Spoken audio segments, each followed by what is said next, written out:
Um, of course, now he's going to tell me his life story, depressing as it is, with a smile on his face. And he's like, and now my father is dead and I am an orphan, hooray! So, yeah, we'll learn about the Fellowship here in a bit. They're going to become a increasingly big part of the game. So, yeah, we'll go ahead and, we know that Clog and his father had an argument, which will yield a um, pretty interesting result later on.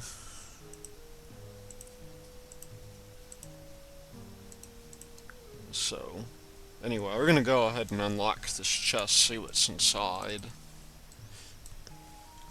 And we'll, oops, bring up my inventory. You might notice that one of the things that Exalt lets you do if you've played this game before, and if you played Serpent Isle, is it actually lets you, use the Serpent Isle paper dolls if you, like those. I go either way with them. But, yeah. That's interesting. Thou hast received payment. Make the delivery tonight. I wonder what all that's about. So, anyway, while we're here, while we got some cash on us, you'll notice we have training points that we can invest into our character. And if I'm not mistaken, this makes combat a little bit more effective. Um,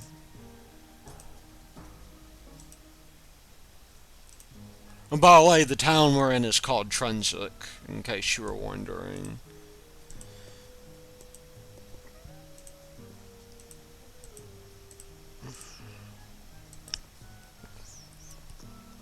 But yeah, go ahead and um, do more investigation. Go to the Fellowship and see um, what we can find. Now, as you might have guessed, the Fellowship is a religious order, and it's actually a fairly new one in the line of the Ultima series. In terms of the canon, it's only like 20 years old, and you have to remember 200 years have passed since the end of Ultima 6 and now. So, yeah, we're basically in a church, and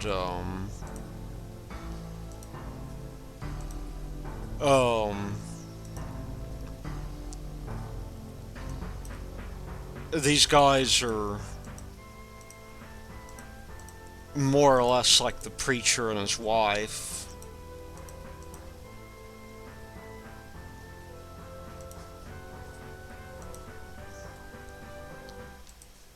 And in fact, if you played the original game, you get a manual when you bought the game that was written in character by the leader of this religious organization. It's a dude by the name of Battland that will meet in in a while when we make our way to Britain. And so this is pretty interesting. Turns out that that the dude who was murdered tried to leave the church. Pretty interesting stuff. We'll go ahead and move this investigation along. This is the mayor's house over here. Although there is something I want to do before I move on, and there's a weapon I'd like to get, but the means in which I can get it are not exactly legitimate. So, here's the deal, like, I have maybe a 50-50% chance of pissing off the dude who owns the shop. But that dagger there is actually a really good weapon. It's a great dagger. And, you know, usually, you have to be really careful in this game when you commit crimes and generally doing savory things, because your party members will actually go against you if they feel that that you've done enough damage. They'll actually, you know, open fire on you. Some of them will leave the party. So, you know, in other Ultima games, like, the guards might have attacked you, or the person who owned the shop might have attacked you, but in general, your party members would stick by you and you'd just lose karma. In this game, you can actually lose your party members, so you have to be careful about that when you're stealing.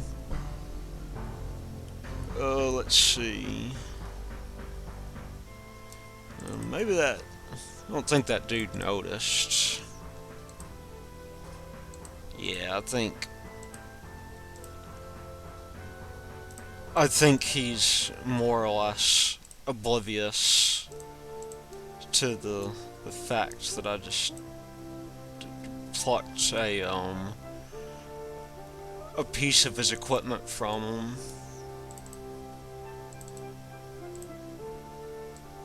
Yeah.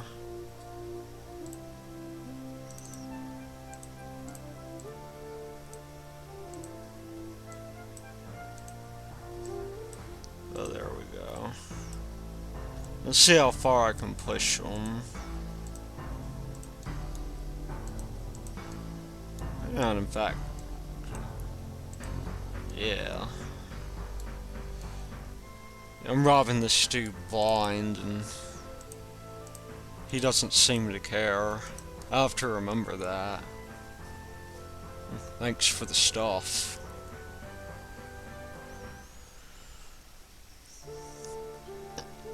Okay, so this is a dude that was knocked out. I don't wonder, in fact, this is something that I thought about trying earlier, but I didn't do it the last time I recorded this.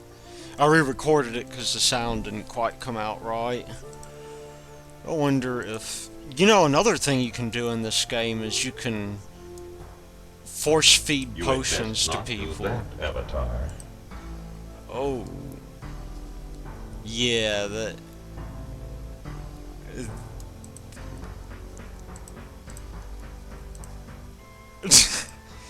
That did not work. See, YOLO's after me now, too, for poisoning that dude. Yeah. They're gonna hand my ass to me. But yeah, you can force feed people potions. It's kinda nifty. That's something you couldn't do in Ultima 6, I believe. I think you could only use potions on yourself. But,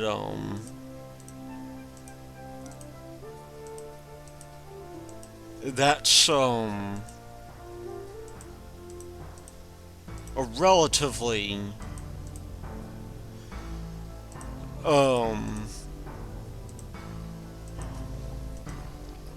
a relatively new thing in this game.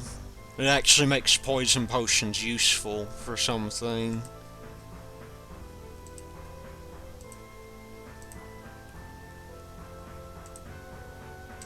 Let's see. So I think we've done just about everything.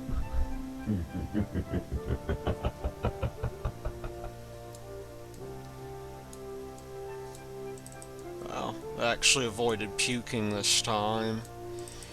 Usually one of my party members will puke when I come in. Not exactly sure why that didn't happen this time. So yeah, I think we're done here. I'm gonna go harass the mayor.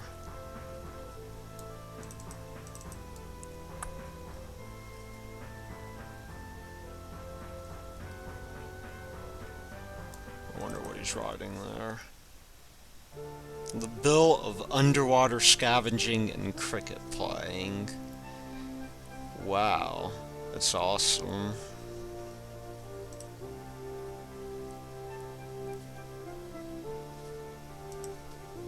It's just like Congress. I'm gonna give him my report now.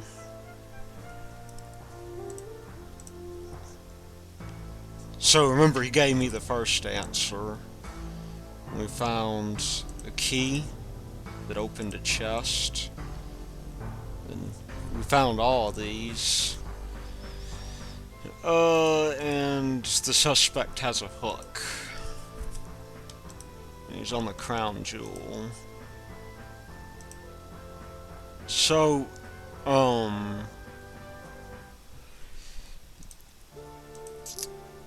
anyway, you'd think at this point he'd give me the password, because I've done an exemplary job in my investigation. I mean, I did it in probably less than 20 minutes. But yet, he's going to come back and say, well, you know, I know you did a good job, but I don't really think you're really the Avatar, even though, like, 15 or 20 minutes ago, I accepted that at face value. And of course, the test he's going to give me is my knowledge of Britannian geography, which of course no Britannian besides me could possibly ever know. There's no Britannian on Britannia that knows anything about geography.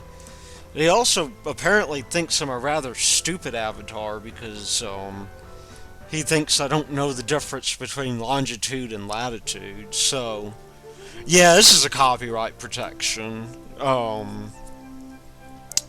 And the way you would normally go about doing this is you got a map with the game. If you got the very first edition of the game, it was made of cloth. And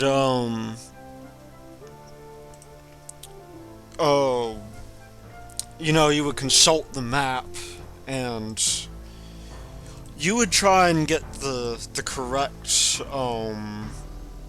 value for this by looking at the map. So, for instance, the latitude of Buccaneer's Den is 60, and longitude is also 60. And let's see, Dagger Isle is 0. Now, in Serpent Isle, if you screw this up, you actually prevent the game from being playable. It's actually quite amusing, because like all the NPCs start spouting off these really awesome randomly generated lines of dialogue. So, you know, on occasion I'd fail the copy protection on Serpent Isle for old time's sake. But here it's a little bit more forgiving. You can screw up if you need to, if you accidentally put something in wrong. And it looks like there's a hidden door here. Yeah, there's a hidden door.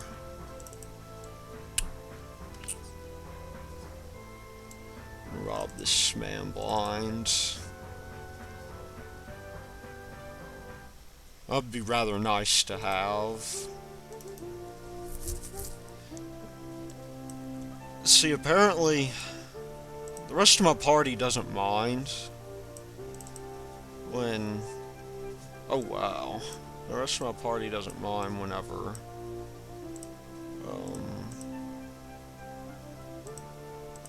I don't know what half of these things do.